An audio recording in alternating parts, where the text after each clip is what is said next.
Well, we welcome you back at 9 minutes past 8 p.m. Central African time on Wednesday night and in conversation with myself, Inayet Wadee. Now, this is a discussion that I certainly was looking forward to when I was informed that we will be having this interview. And it's more like a conversation and a book review as well, because this is a fascinating discussion on contemporary India, which is marked, and we all know it by now as well, deep polarization, the targeting of minorities by a supremacist ideology in India as well. And this needs to be challenged. And this is exactly what this book talks about, because it is about Hindu Amir of Muslims. And it talks about narratives, it talks about distortions that frame the arrival of Islam in India, and we've seen how some of these narratives have been distorted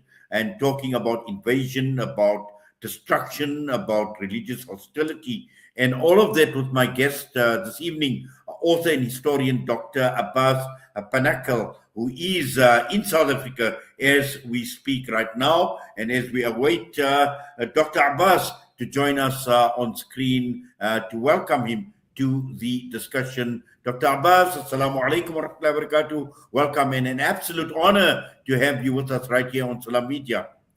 Alaikum assalam. Thank you so much. Yeah. Yes, I hope you're enjoying South Africa. I know you've arrived in winter, so it's pretty cold out here. Yeah. I enjoy the winter, because we normally go to the winter places to enjoy the time. So it's just like a vacation, maybe, enjoying both. No, absolutely. Well, we trust and hope that you're going to have a good time here in South Africa. But Dr. Abbas, obviously, we want to talk about your book.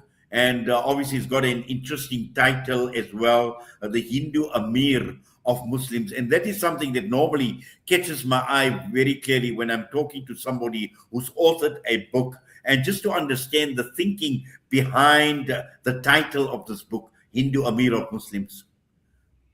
Yeah, this is the history of Islam in India, especially the arrival of Islam in South Asia and its inception and later stages. So we can see that normally the archival document says that we have enough document from 16th century scholars, Muslim scholars. So some of them are kept in British Library. So I could find that those narrative really highlight the Hindu Muslim or Muslim and non-Muslim confluence in their approaches. So I found that one Muslim jurist, his name is Qazi Muhammad. He was in 16th century Calicut, Malabar, and he was considering the king of Calicut, Zamorin, as leader of Muslims, and he was praying for him in his Friday sermon.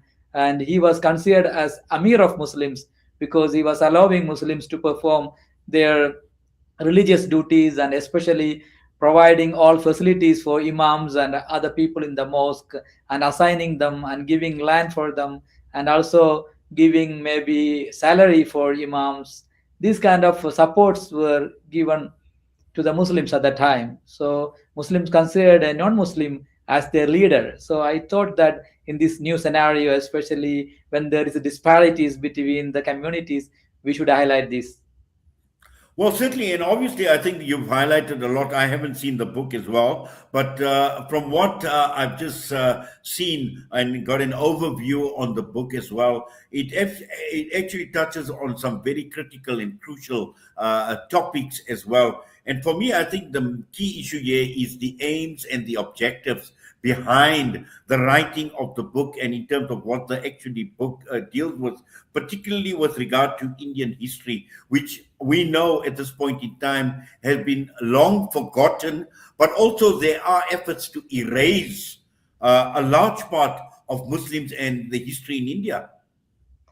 Yeah, when we talk about Islam in India, or it was already earlier, it is written by the colonial historiographers, and they were talking about the arrival of Islam in North India, and it was considered as conqueror's religion, invaders religion, and it was, according to the earlier narratives, it was mentioned that the religion was taken to India as part of the conquering, So this was the narrative earlier, but there is another narrative that Islam came through the traders that came earlier in southern part of India, the Malabar coast. So we have a very good document connected to this, especially a British Library document, Kisa Sakarwarti Farma. It showcases that Hijra 21st, 10 mosques were built in the coast of Malabar, and another one was in the same time built in the Coromandel coast. So 11 mosques were built consecutively in 2 years, Hijra 21st and 22nd in Malabar and Coromandel coast. And it is interestingly to note that this was built in the land given by non-Muslim kings, and they provided all the facilities for these kind of activities. And we can see in the document that during the inception of this mosque, they assigned the qazis, the Muslim jurists for all the mosque, and also shabandas, that means the port masters. There were Muslim port masters because at that time there were important port towns in the region and they were trading with the Arabs. This is the history, This was written earlier also, but specifically in this book, I highlight something more than this, because there was monsoon trade, and these port towns were prominent even before that, in during the periplus of Erythraean Sea, that BC and AD first centuries. There were prominent port, and Greeks were trading with this region, and they call Hippolytus wind, and later Arab time it was Mausim, and then it became British name monsoon wind. So people were trading or traveling, considering the wind status of the wind. It was the current of wind, because the motor was not available, and these traditional ships were going through considering the current of wind, and Africa was part of that. We have many histories, earlier travelers, even Batuta mentioning that he was from the African region traveling to Malabar, and then further to Southeast Asia, then to China.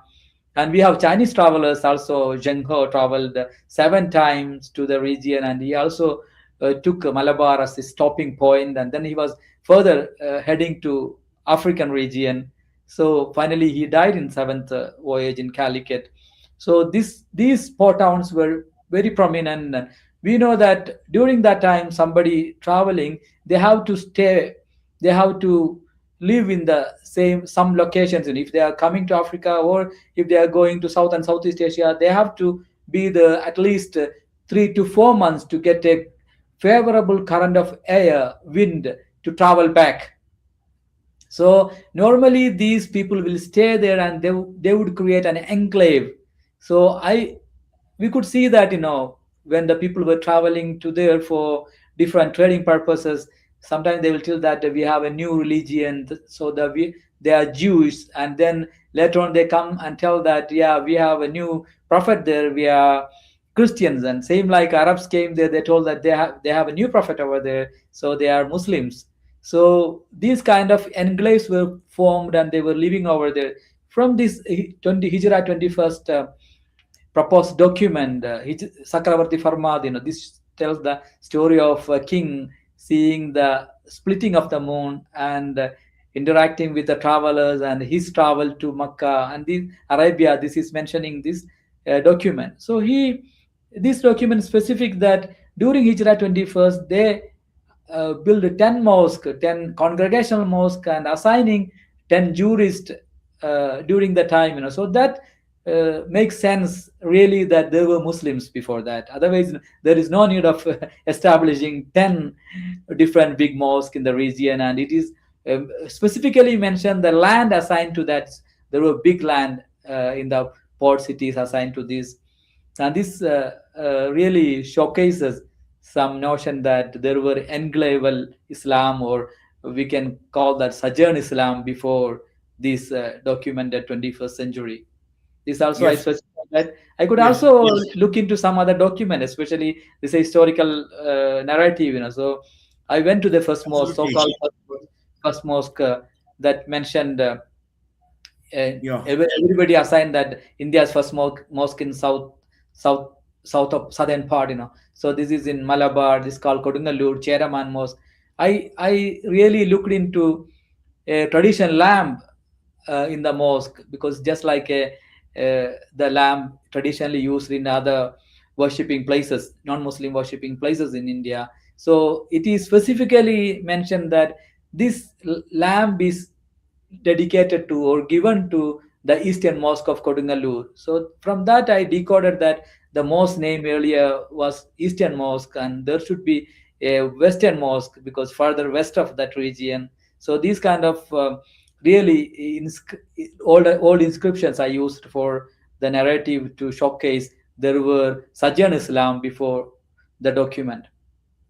Yes, but also, Dr. Abbas, I think for those who are not familiar with the geography of India as well, and I know the book focuses specifically on the Malabar coast. So just to understand what area we're actually talking about, and also at the same time, looking at, what you've said as well, where, it was through trade, through mobility, and through gradual mixing of people that Islam had actually come to the region, and not as a result of invasion or coercion as well. So this is very, very important to understand as well, particularly when we're looking at where Malabar is today at this point in time, and at the same time, while people are grappling with polarization, with minorities being affected, with coexistence. Now, all of that you mentioned in your book existed all the time, where people lived well, they lived comfortably with each other, and it was through trade and all those type of things that actually brought people together. So, what sort of area in India are we looking at here when we talk of the Malabar coast? This is the southwestern coast of India, the near Sri Lanka. This is the coastal region. But Malabar, the region was identified differently in different times. In maybe in 14th century, Ibn Battuta mentioned it's from Goa, near Goa to the other part, and even same this document, the Kissa Sakravarti Farmad Hijra 21st, mentioning all the things. Also, this is further than the state Kerala. It's go beyond that Malabar. But later on, different times, Malabar's boundary was assigned with different reasons, and different maybe rulers. They assigned Malabar as differently. When British were there, they considered Malabar as a district under the British rule, because the other part of Malabar was ruled by some other kings, in Travancore and Cochin. It was really a part of Malabar, and also further Mangalore was part of that. But British time, when they got a small area, they also called it Malabar, because Malabar was that much popular. It was mentioned in many documents earlier for centuries. So this is the geographical region, but maybe now it is maybe famous for some other things, because there is no such a name existed now officially nowadays, because now different names are called. This is an historical name. Well, certainly, but also I think let's just talk about. I'm sure you've done extensive research into some of the great personalities that had actually brought Islam to that region and shaped the region. Both from an Islamic perspective, but also in terms of the assimilation that you speak about. With the communities that existed in Malabar at that point in time, Dr. Abbas.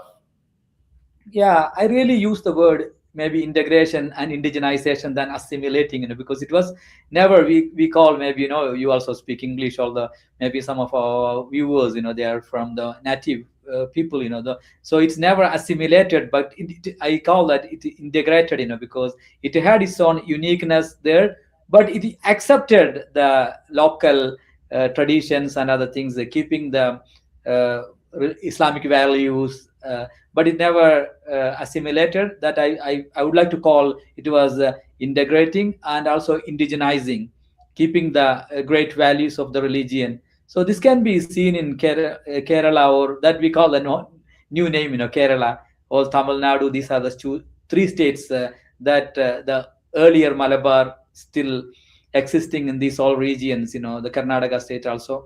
So we can see that during the time when they established the mosque, the structure of the mosque, they used the traditional building structure of the region. So it was the same structure it had used for it has been for many other structures of Hindu or traditional beliefs and their worshipping places, the same. And also this was the same structure used for the houses in the region. So they just integrated these kind of structures. When it goes to the Tamil Nadu, we can see that the same 11th mosque, they used the structure of the regional structure that were popular in the region, that can be seen still there. These all the mosques are still existing in the region. And also coming further, maybe we talk about the first city that the first mosque of India or South and Southeast Asia. This may be the first Hijra 21st mosque, that Kodungalur Mosque. It is established in Musiris. That city was earlier called in Musiris because the Roman time and earlier travel time, this called Musiris. So there we can see this was a city where Christianity came first into the region.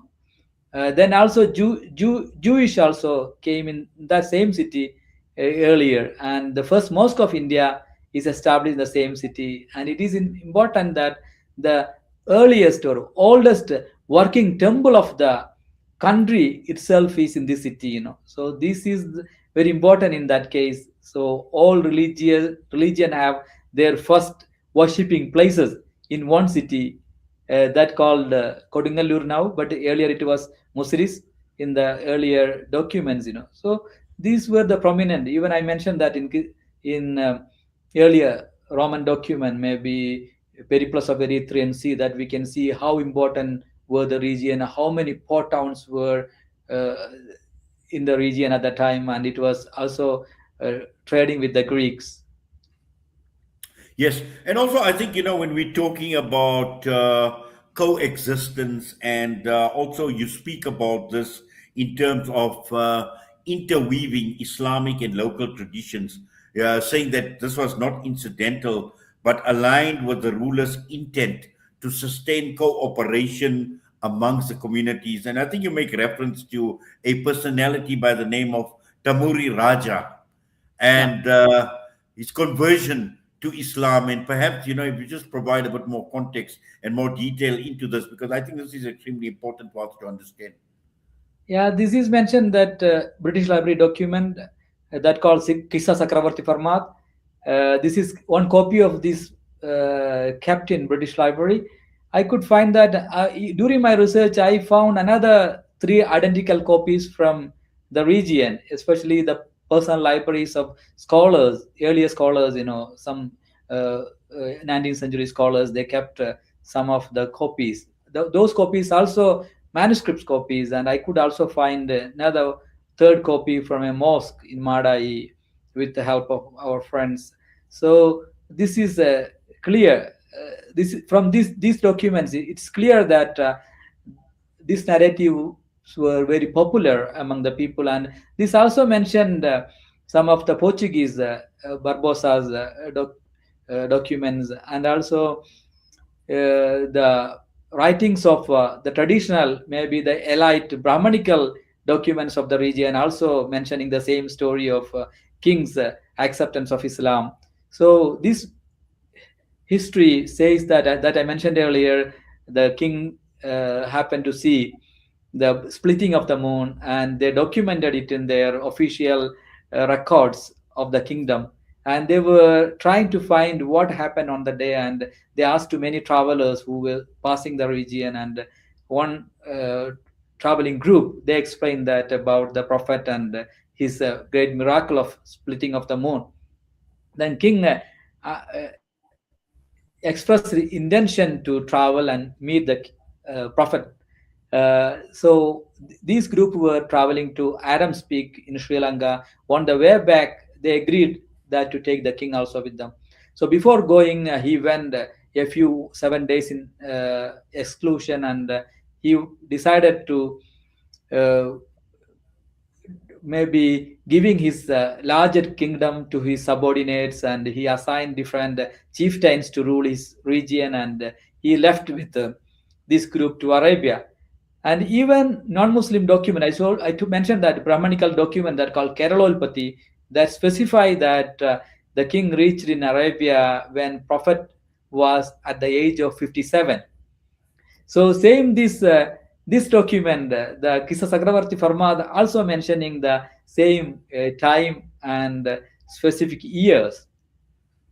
So then he lived there a longer time, and they decided to travel back with a group of people to propagate the religion back home. And on the way, he passed away in Salala.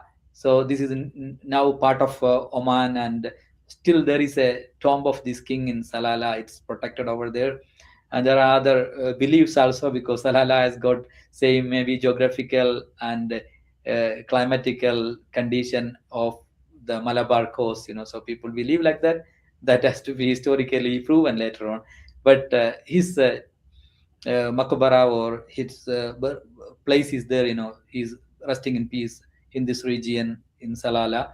So that happened, and when the king passed away, before that he had written a letter. It's mentioned that, because I'm more interested in language also, it's mentioning that in some document he wrote in the vernacular language, in the Malabar language, a letter for his subordinates who is ruling the country, asking them to provide all the facilities for those who are traveling. Because when the king was ill, and when he thought that he could not proceed his journey to the region, then he passed away.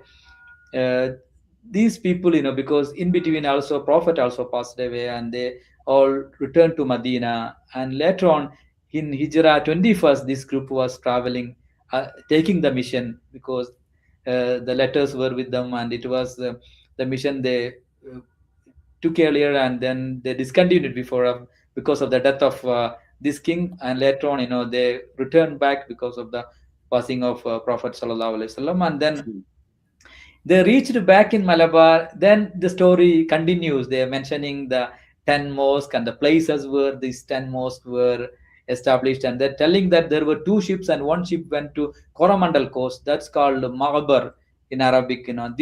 This place is Malabar, the other is Malabar. Malabar is now Coromandel coast. And there's another mosque also. This still they're existing in the region. I took some photos, and it is also there in the book.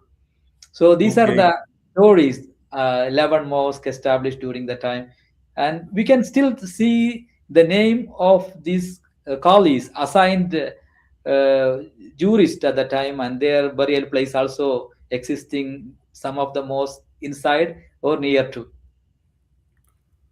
Yes, and also I think what is important is what your book talks about is some of the misinterpretations, mischaracterizations, the misinterpretations of, for example, the word jihad as well, which I found very, very interesting because, when you speak about the word jihad, obviously you says it was obviously used in the context of interfaith harmony, and also at the same time as a form of defensive jihad, so to maintain peaceful coexistence. Yeah, I specified in the book, and we are discussing in a chapter, that especially the word jihad was introduced to the region as a word of harmony, because when the king Zamorin, he is also, because in Arab document Zamorin and the first king who accepted Islam, both were mentioned in the same name, Tamuri or Zamiri. These are in Arabic and vernacular, some of the vernacular document we could see. And this king, uh, uh, he took an oath that he will fast till the fort. There is a Portuguese fort in Calicut in Chalium, and he has to get it back from the Portuguese. Until he get it back, he will be fasting. And his mother is a non-Muslim lady. She convened a meeting in the mosque of Calicut, meeting of the Muslim leaders and scholars and requested them to get support of Muslims to fight against Portuguese. So it is specific that in Kali Muhammad's uh, Fathul Mubin, this is also a document written by during the 16th century and kept in British Library. It's preserved in British Library. So that specify that the Muslims took an oath, because after this meeting, Muslims took an oath touching the Quran. Muslims were telling, we will fight and die for the king.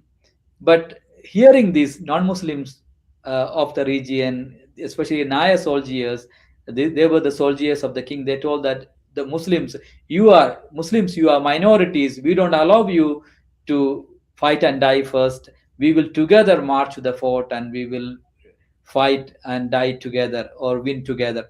This can be seen that this. So in this, in this fighting, all the Muslims who convened, who joined in the meeting with the meeting as assigned by the king's mother in the mosque, they were asking the people to do jihad for protecting the reign of non-Muslim king. So this is very important, nowadays when jihad is maybe explained the other ways. So that time we can see this is one of the first document that we could see in 16th century written document specify that this jihad was to protect the reign of a non-Muslim king.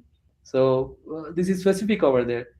And also even before that, there's another document by Sheikh Zainuddin first, that called Tahrir al-Liman, and he was also instigating the Muslims to perform jihad, and also it was never been to form a Muslim country in the region. All these people were asking to strengthen the non-Muslim rulers' country and asking all Muslims to do jihad for that. These documents are very important in that case. It certainly is, and I think also, talking of the spread of Islam through the teachings of Islam, through dawah as well, because what your book also touches on is people coming into the fold of Islam, those that accepted Islam, and you make specific reference to those that were considered oppressed, those that were considered as lower caste Hindus, and who voluntarily accepted Islam. And I think this is important for us to understand, because often we hear about Islam being spread by the sword or by the use of the sword and all of this. And again, I think your book, obviously, the narrative debunks that narrative that Islam was spread through violence, through the sword as well, where these are people that were oppressed. And I'm sure they must have seen what Islam was all about. They must have seen what Muslims were about in terms of value system. And voluntarily, they came into the fold of Islam.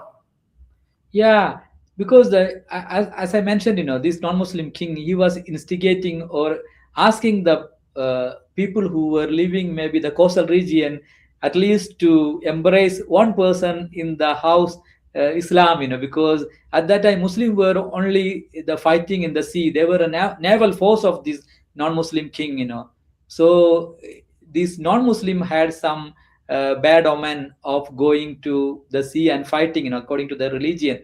So this king was instigating the non-Muslims who were seafarers to join Islam to strengthen his army.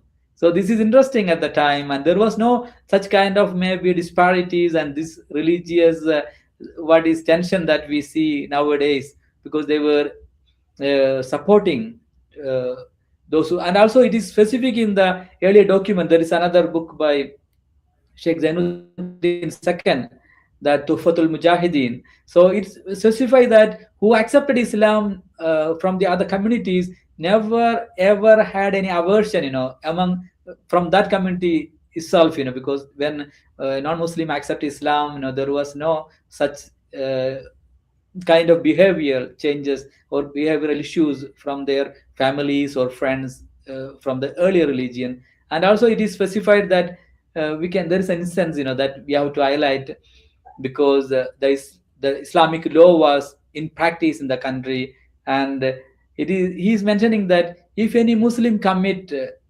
a crime that assigned, then he is assigned to be maybe guilloted. That means at that during the time 16th century, they assign a sentence, death sentence to the person. And if the person is a Muslim, the king allow the Muslim community to take his dead body and do burial according to Muslim or Islamic belief.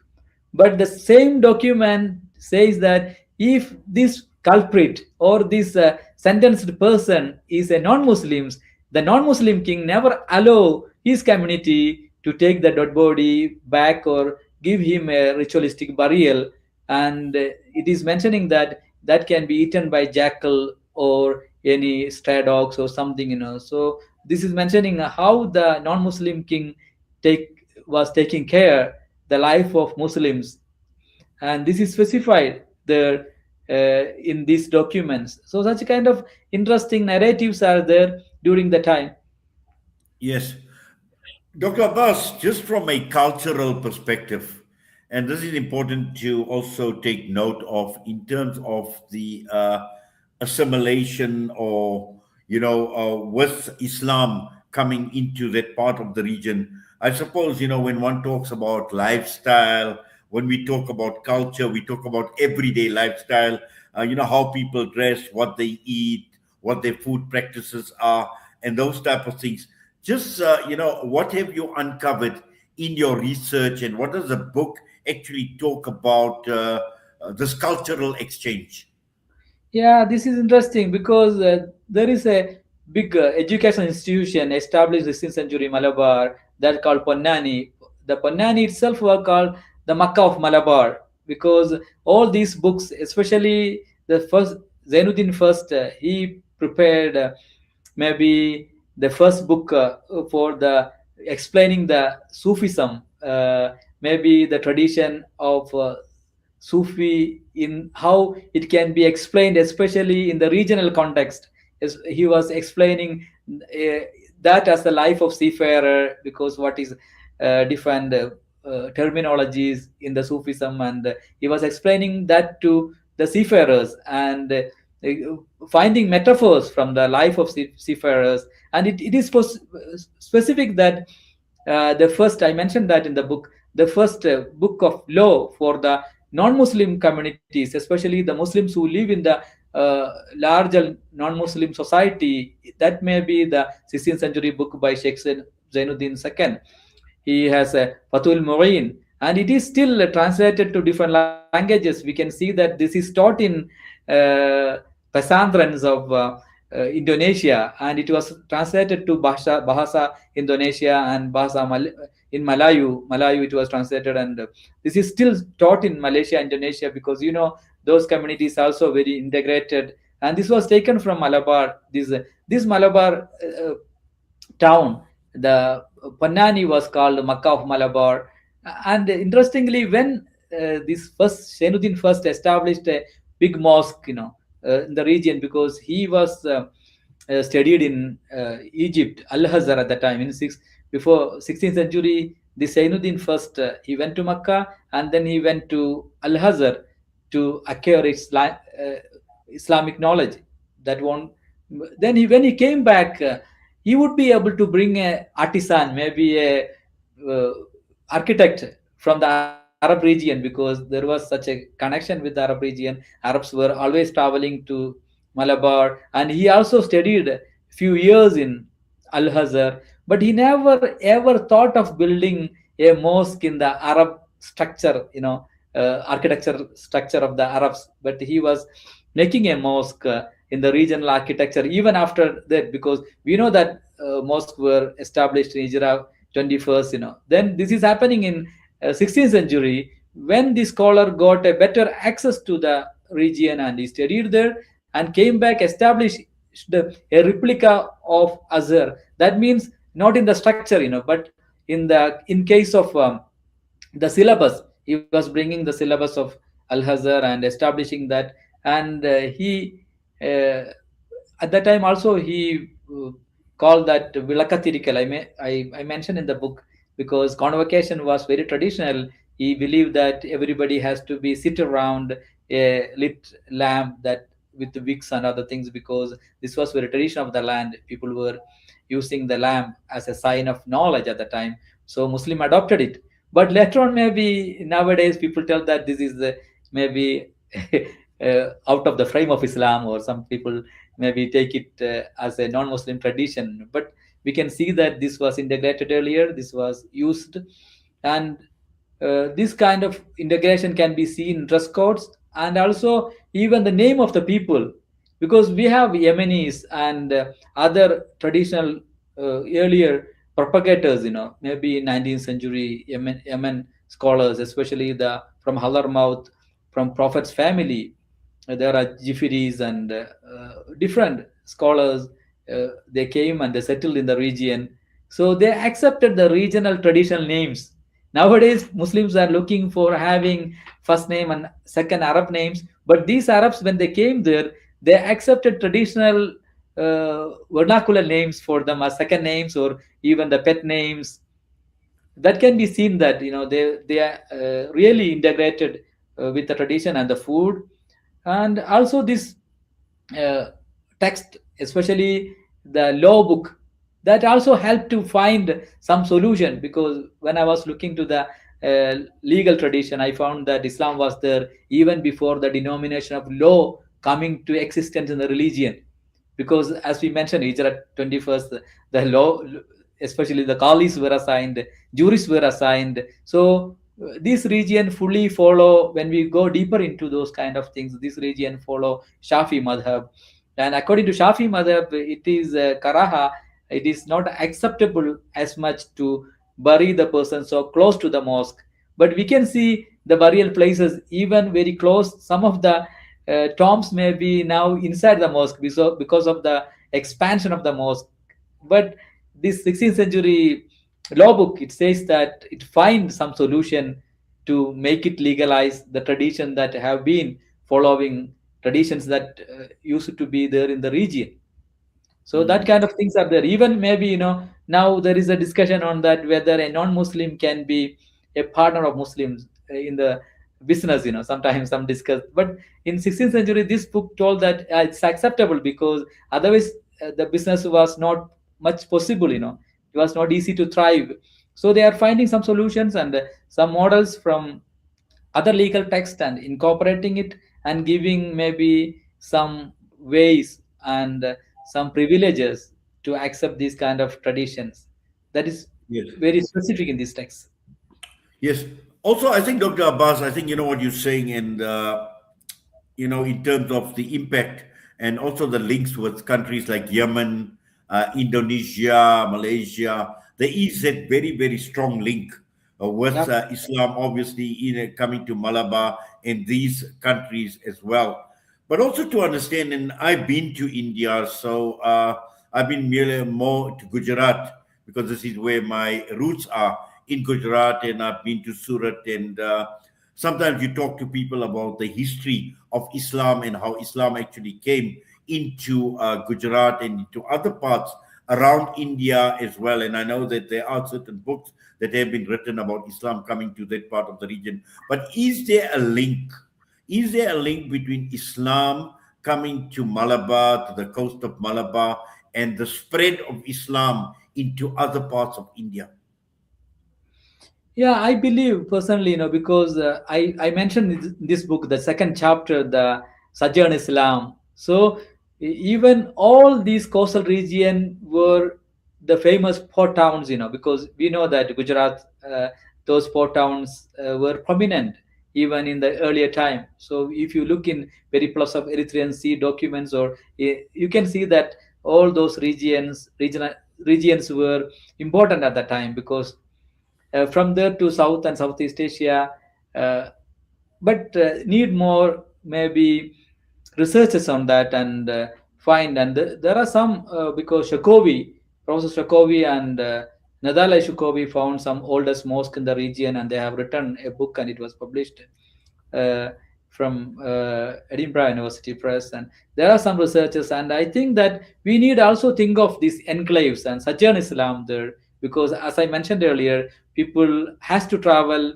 to this region, and they forced to be there 3 to 4 months to find another favorable wind, So Arabs who travel to there, they would have been engaging with the people, and they would have stayed there. Then if they stay there 3 4 months, there would be a community, an enclave, a sojourn groups. So those kind of narrative are not as explained, because everybody is following still the Mhm. colonial narrative that we mentioned earlier. Islam came through Sindh, and then it really were the religion of conquerors or fighters. So never ever discuss the religion of traders or the travelers who were there for especially during the monsoon trading seasons. Yes. Dr. Abbas, when we look at the situation as we face with today, and particularly looking at India as well, and when one looks at the whole narrative and the idea behind the supremacist Hindutva ideology that is being promoted, and minorities are affected, and it's not only Muslims, but Christians and other minorities, Sikhs, they're all affected, but yet, this is a country that has got a rich history, and from what you've just described in your book as well, and how Islam came, the contribution of Islam, and this is obviously they're trying to erase that history, to take that history, to make it a forgotten chapter in the lives of particularly those that are living in India. How do you see, the book, your book, actually contributing to debunking this narrative, and also at the same time to provide it as a source of reference, as a point of education, as a source of education for people who think very differently to what we see being promoted at this point in time? Yeah, it's very important. I think that that's my mission, because I thought I'm from the region. I should, and I'm working for a long time, maybe interfaith and intercultural actions. And I thought I should tell the history of this confluence or this integration. So maybe especially from the current Indian context, it's very important. So I have mentioned in the introduction of the book, even the name Hinduism that became that much of or that became taken as a religious sense, after the British colonial time, and they wrote the book Hinduism, and they were incorporating all the caste groups and all people of the region under same connotation to keep that divide and rule among the Muslims and Hindus, to to make their propagandas or their ruling strategies easier in the region. That later on, made this big divide of the land and formation of two countries. This all happened later on, and because this started with the colonial strategy of demonizing religion and making two different groups and creating the divide and making their rule easier. This can be visible at that time. So this is now used by right-wing groups for their political issues and political gains.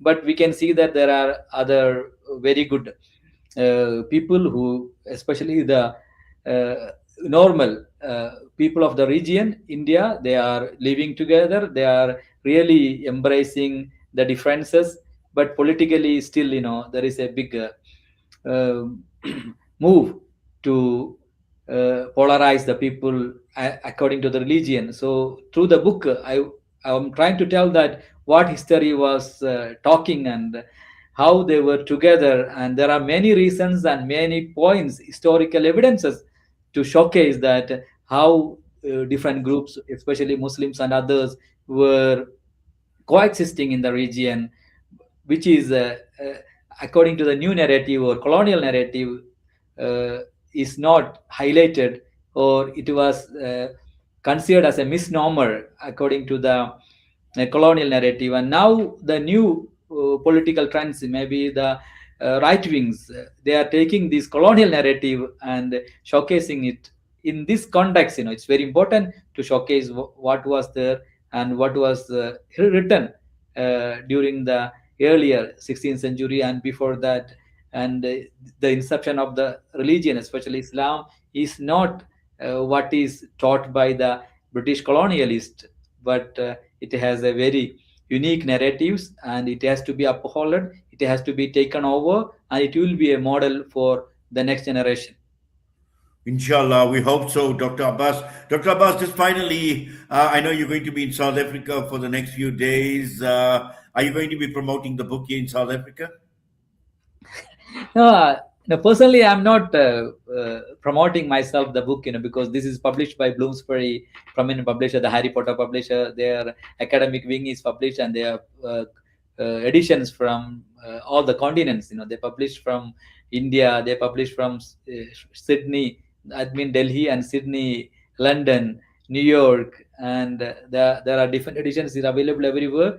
And it is taken also now already bought by different universities. I gave a book talk in SOAS, University of London, last month, and there are a few others invited me. I will be giving in USA, different universities book talk. So this is taken by the academic community. They are discussing it. Hopefully, this will be taken, especially by the people who study history of South Asia, Southeast Asia, and maybe the confluence and interfaith in the region. So it will be taken, but I hope it will be taken by the people who love the history of the region. Well, Dr. Abbas, Jazakallah khairan so much for that, and also for taking time out for us here at Salam Media, having part and parcel of this discussion with us this evening. We wish you all the best, inshallah, and please take care. And once again, Jazakallah khair. Assalamu alaikum wa rahmatullahi wa barakatuh. Thank you so much. It's a pleasure and privilege to be with you, and hope we'll have another occasion to connect. Thank you. Inshallah. Dr. Abbas Panakkal, historian and author of the book Hindu Amir of India, with us this evening. And Alhamdulillah, once again, a fascinating discussion, just unpacking some historical facts that I think many of us were not aware of, but really unpacking so much and providing us a deeper insight into Islam and how Islam had actually come into the subcontinent. And with that, we're going to take leave of you from myself and the team here at Salam Media. It's been wonderful being in your company. Until we meet again, Assalamu alaikum wa rahmatullahi wa barakatuh.